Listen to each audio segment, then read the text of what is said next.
था वो अटैच था। बस यही बनाना था और ज़्यादा कुछ इसमें करना भी नहीं था। और अगर आगे देखें, परागण को परिभाषित करो, नॉर्मल क्वेश्चन है। स्वपरागण, पर परागण, देखो बेटा 1+2 3 नंबर का क्वेश्चन था, आराम से बताओ। परागण, एक पादप के एक पुष्प से पराग कणों का उसी पुष्प की वर्तिकाग्र अथवा उसी जाति के अन्य पुष्प की वर्तिकाग्र पर जाना क्या कहलाएगा? परागण। उन्मिल और अनुन्मिल, लास्ट वाले प्री बोर्ड में क्वेश्चन दिया है सीधा का सीधा आपको।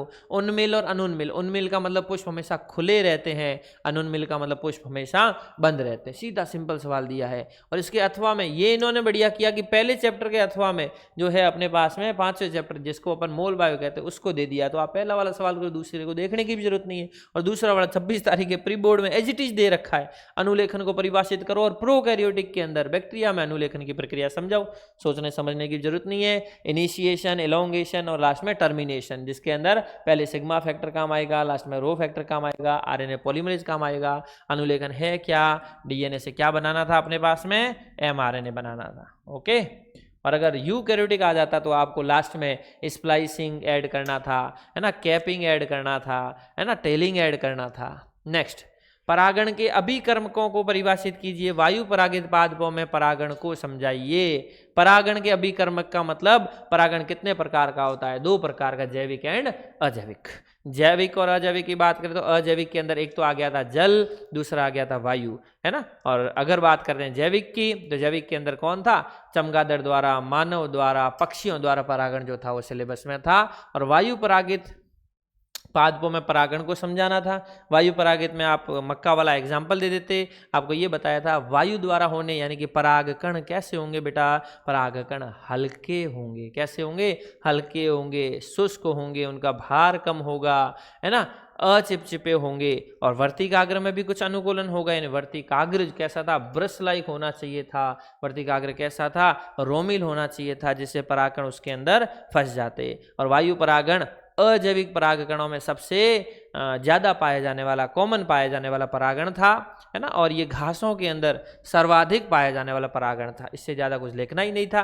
नीचे वाला अथवा में था तो ज़्यादा डिटेल में जाना ही नहीं। मानव जीनोम परियोजना की एक मुख्य विशेषता लिखनी थी, कोई भी लिख देते, है ना। मानव जीनोम परियोजना की ये जो है वो 13 साल प्रोजेक्ट चला था। गुणसूत्र नंबर 1 है, उसको पूरे 3 साल लगे थे। गुणसूत्र नंबर 1 में सबसे ज़्यादा जीन थे, वाई के अंदर गुणसूत्र में सबसे कम जीन थे, ठीक है। उसके बाद में कौन कौन इसमें ऐड था वो सारी चीज़ें लिख सकते थे। मानव में सबसे बड़ी जो जीन थी डिस्ट्रोफिन, उसके बारे में भी लिख सकते थे। टीआरएनए की आपको संरचना का नामांकित चित्र बनाना था, बस ये कर लेते। नीचे आप एमआरएनए लगा देते, यहाँ कोडोन और एंटीकोडोन लगा देते, बस, ठीक है। ऊपर अमीनो एसिड लगा देते कोई भी, है ना। फिर वाहित मल, आपको ये भी चैप्टर बोला था बेटा कि 4 सवाल बनते हैं। 2 तो अपन ने बोला था मॉडल पेपर में दे दिए, वापस भी आ सकते हैं। और वहां आपको बताया था एक तो गोबर गैस संयंत्र 1, वाहित मल 2, सूक्ष्म जो जैव उर्वरक में 3 और जैव नियंत्रक में 4। ये रहे 2 सवाल। वाहित मल किस प्रकार हानिकारक है? जैव कारक में सूक्ष्म जीव की भूमिका को बताना था। और क्या बताए बताओ? पेपर तो आपका पूरा का पूरा बुकलेट में से एज इट इज पूरा का पूरा छप करके आया है। अब आपने किस तरीके से अटेंड किया है वो बेटा आपको देखना है, ठीक है। और नीचे कमेंट करके ये भी बताना बेटा कि किसके कितने क्वेश्चन सही हो रखे हैं या फिर कौन सा कट रहा है, कितने नंबर आने की आशंका है।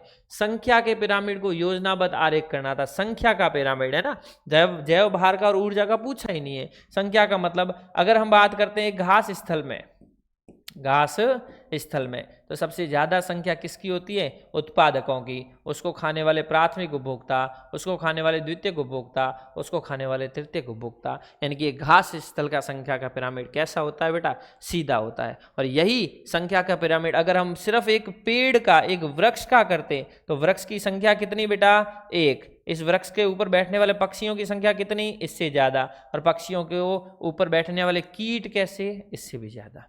तो उसका पिरामिड कैसा बनता? उल्टा बनता। 1 नंबर का क्वेश्चन था, समझाना था। जलीय पारितंत्र के गुणधर्म प्रकृति को उदाहरण द्वारा समझे। बहुत अच्छा क्वेश्चन दिया। इसके अंदर जलीय के अंदर मतलब कि उत्पादक भी आ गए, उपभोक्ता भी आ गए, अपघटक भी आ गए। क्योंकि जल एक कैसा है? अकार्बनिक पदार्थ है, यानी कि अपने पास में जैविक और अजैविक घटक दोनों चीजें इसके अंदर शामिल हो गई। एक तालाब का बता देते यानी पौंड का बता देते तो भी सही हो जाता। नीचे जैव भार यानी जैव मात्रा को बताना था। सेम अगर घास स्थल का देखें तो सबसे ज़्यादा उत्पादकता किसकी होती है, यही। फिर ये यानी कि जैव भार का घास स्थल का पिरामिड सीधा। और अगर यही अपन एक समुद्र का बनाते हैं तो ये पादप प्लवक से ज़्यादा प्राणी प्लवक से ज़्यादा छोटी मछलियों से ज़्यादा बड़ी मछलियों का उत्पादन होता है, उल्टा हो जाता है। सब वापिस बताना। अपघटन की प्रक्रिया स्पष्ट बोला था बेटा, 3-4 सवाल ही बनते हैं। उत्पादकता 1 बन जाएगा, अपघटन 2 बन जाएगा, खाद्य श्रृंखला खाद्य जाल 1 बन जाएगा और लास्ट में पिरामिड बन जाएगा। पिरामिड ही पूछा था और पिरामिड आ गया अपने पास में। अपघटन की प्रक्रिया समझानी थी, स्टेप बताए थे कौन कौन से। सबसे पहले बताया था कैटाबोलिज्म यानी अपचय, फिर निक्षालन यानी विखंडन, दूसरा हो जाएगा निक्षालन, तीसरा अपचय, चौथा ह्यूमिफिकेशन, पांचवा मिनरलाइजेशन खनिजीकरण, और उसके उत्पाद बताने थे, है ना। फिर लास्ट वाला जल जनित रोग टाइफॉइड के 2 लक्षण लिखने थे, पेट दर्द होना, ठीक है, बुखार आना, संक्रमण के प्रमुख स्रोतों को स्पष्ट कीजिए, भोजन के द्वारा होता है, जल के द्वारा होता है, 2-2 में बताना था, या ये लिख देते। मलेरिया रोग के 2 लक्षणों को बताना था। मलेरिया के अंदर क्या होता है कि एक समय अंतराल के बाद में बुखार आने लग जाता है ना, आरबीसी काउंट जो है वो अपने पास में कम हो जाते हैं, ये चीज़ लिख देते। प्लाज्मोडियम के जीवन चक्र की विभिन्न अवस्थाओं को समझाना था। सबसे पहले संक्रमित अवस्था स्पोरोजोइड थी, याद हो तो बताना, स्पोरोजोइड। और स्पोरोजोइड के बाद में कौन थी, क्रिप्टोमीरोजोइट। और क्रिप्टोमीरोजोइड के बाद में कौन सी थी, गैमेटोसाइट अवस्था थी। और गैमेटोसाइट से साइड में एक अवस्था निकलती थी, ये केमिकल निकलता था जिसका नाम था हीमोजोइन। क्या नाम था बेटा, हीमोजोइन। गैमेटोसाइट से अगर अपन आगे चलें तो लास्ट में ये वापस किस में चली जाती थी, मच्छर के अंदर चली जाती थी, और मच्छर में वो लार अवस्था में इकट्ठे होकर के इस तरीके से पूरा चक्र चलता था। ठीक है, ये देखो बेटा, अब अगर क्वेश्चन के ऊपर नजर डालें, ठीक है, तो ये पहला वाला देखो, अनुन्मील्य और उन्मूल्य पुष्प पूछ लिया, आभासी फल हो गया, सॉरी अनिश्चित जनित फल हो गया। और नीचे की तरफ बात करें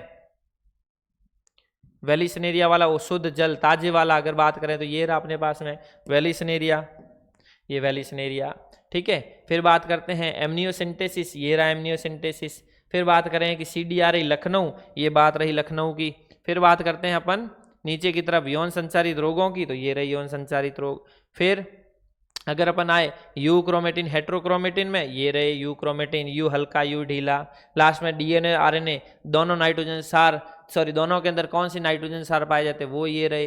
पुंजन हार्मोन आपको बता दिया, पित्त पिंड कार्पस ल्यूटियम बता दिया, ये as it is question Klinefelter का, ये as it is Turner syndrome का, ये फ्रेम शिफ्ट म्यूटेशन का, ये मेंडल के पुनर्खोजकर्ता उनका, tRNA की संरचना, न्यूक्लियोसोम का नामांकित चित्र बनाना है। एज इट इज क्वेश्चन भी वही दे रखा है बेटा, देखना न्यूक्लियोसोम 5वां सवाल, न्यूक्लियोसोम का नामांकित चित्र बनाना है। नीचे देख लो मानव जीनोम परियोजना है। नीचे देखो प्रोकैरियोटिक में अनुलेखन की प्रक्रिया को सचित्र समझाना है। इधर देखो ये स्पर्मेटोजेनेसिस यानी कि शुक्र जनन बताना था, ठीक है। और अगर इसकी बात करें तो इसके अंदर ये रहा, वर्णांधता से ग्रसित व्यक्ति लाल और हरे रंग में विभेद नहीं कर पाता। नीचे मधुमक्खी के अंदर लिंग निर्धारण है। इधर हमने जो अभिसारी और अपसारी विकास जो है वो पूरा का पूरा दे रखा है। आगे देखो, ये बुकलेट के सवाल बता रहा हूँ, जो एज इट इज आए हैं वही बता रहा हूँ। ये देखो, जैव वैज्ञानिक नियंत्रण में ट्राइकोडर्मा का उपयोग होता है। ब्रेड बनाने में सैक्रोमाइसिस सेरेविसी है। वाहितमल उपचार में उपचार की जैव वैज्ञानिक विधि को समझाना है। जैव नियंत्रक के रूप में सूक्ष्म जीव को बताना था। इधर देखो, ये कपास के मुकुल कर्मी द्वारा, है ना, क्राई1 AC क्राई2 AB और RNA की विधि में निमेटोड जो जिसका नाम मेलोडगाइन इनकॉग्निशिया था। फिर देखो, ये जलीय पारितंत्र में सीधा का सीधा पूछा था, ऑब्जेक्टिव अपने पास में उल्टा, ठीक है। पारिस्थितिक पिरामिड को परिभाषित करते हुए इसके प्रकार, अपघटन की परिभाषा लिखते हुए इसके चरण, इसको प्रभावित करने वाले कारक। फिर देखो इधर, प्रथम रेस्ट्रिक्शन एंडोन्यूक्लियस एंजाइम, ठीक है। और फिर पादप कोशिका में पुनर्योजन DNA का प्रवेश जीनगन विधि द्वारा होता है, बायोलिस्टिक विधि द्वारा होता है, ठीक है। फिर बात करते हैं इधर, जीन चिकित्सा का उपयोग बता दिया, पारजीवी जंतु बता दिए, और क्या चाहिए बताओ। इधर देखें, जैव विविधता की स्वस्थानीय विधि, राष्ट्रीय उद्यान जो 90 पूछा था, सीधा का सीधा दे रखा है यहाँ पर। उष्ण कटिबंधीय में जैव विविधता ज्यादा होती, क्यों, आपके अक्षांशीय प्रवणता बताना था। इधर देखे, सहभुजिता तो पूरी की पूरी मिल गई, ठीक है। ये रहा परजीवी द्वारा अनुकूलन बताओ, एक्टोपैरासाइट एंडोपैरासाइट, सारी की सारी चीज़ें पढ़ी थी। टाइफॉइड वाला ये रहा, साल्मोनेला टाइफी, प्लाज्मोडियम फैलसीफेरम मैलिग्नेंट वाला ये रहा, कैनाबिनोइड वाला ये रहा। इसको जूम करके दिखाऊं आपको, ये कैनाबिनोइड, ठीक है। ओपियोइड कैनाबिनोइड कोकिन कोका उस पौधे का नाम जिससे उत्पादित होता है। मलेरिया का जीवन चक्र ये रहा। जल द्वारा होने वाले रोग का नाम, उसका रोगजनक 2 लक्षण और उपचार लिखो। पूरा का पूरा पेपर बेटा आपने बुकलेट में से था, तो सोचने की भी जरूरत नहीं थी, ठीक है। बस जिसने आराम से पढ़ा उसका पेपर हो गया, जिसने नहीं पढ़ा उसका भी खराब नहीं गया बेटा, पेपर सबका अच्छा गया। ऑल द बेस्ट आगे वाले पेपर के लिए। जीन गन ओके, ये हो गए अपने पास में 1 नंबर के, ठीक है। ये रहे सीधे के सीधे ओके बेटा। हाँ, तो अब आपको आगे के पेपर के लिए बहुत बहुत शुभकामनाएं, है ना। ऑल द बेस्ट, अच्छे से पेपर की तैयारी करो। और जो भी बच्चा 12th के बाद में CUET एंड BSc नर्सिंग की तैयारी करना चाहता है, तो बेटा सरोकार के अंदर ही 8 मार्च को CUET, BSc नर्सिंग, नेक्स्ट का exam, army medical officer, air force का जो वाई ग्रुप होता है मेडिकल ऑफिसर, है ना, और एयरफोर्स के अंदर भी, आर्मी के अंदर भी, और नेवी मेडिकल असिस्टेंट ऑफिसर, सबका सिलेबस एक है। 11th एंड 12th इनके बैच स्टार्ट हो रहे हैं 8 मार्च को। जो भी करने को इच्छुक हो बेटा सरोकार कोचिंग से कांटेक्ट करें, आहार भोजनालय के जस्ट पीछे बेटा। ओके, आज की बुकलेट के लिए, आज के पेपर के लिए ऑल द बेस्ट। अब नेक्स्ट पेपर आप अच्छा करो केमिस्ट्री का, इसी तरह, है ना। भगवान से यही करते हैं दुआ कि आपका पेपर हो जाए एकदम झकास। ओके, शुभ रात्रि।